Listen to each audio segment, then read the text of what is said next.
Hello everyone, welcome back to another video.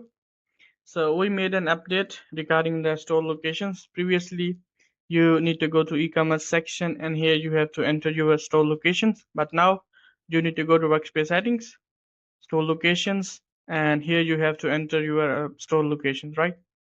You can add multiple store locations you have. Now we made new update inside the flow builder. Open the board. Go to any of the subflow and here we have action nodes.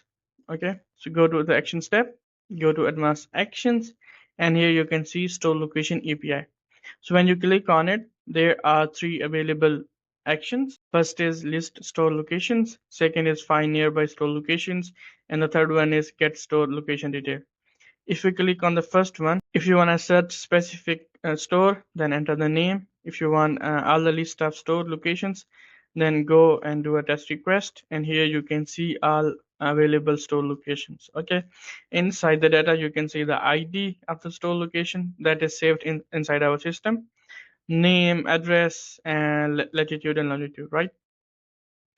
And in the second action, we have to fetch nearby store locations according to the latitude and longitude we have.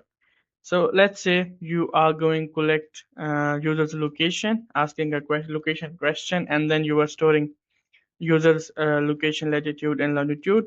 Then you can use this action to fetch the nearby your store location, and then you can send it to the user.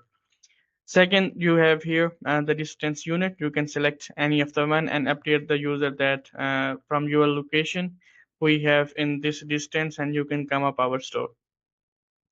Third action we have here, if you want to get a specific store location, then enter the ID of that we have in the system, and then you can see the details of that location ID.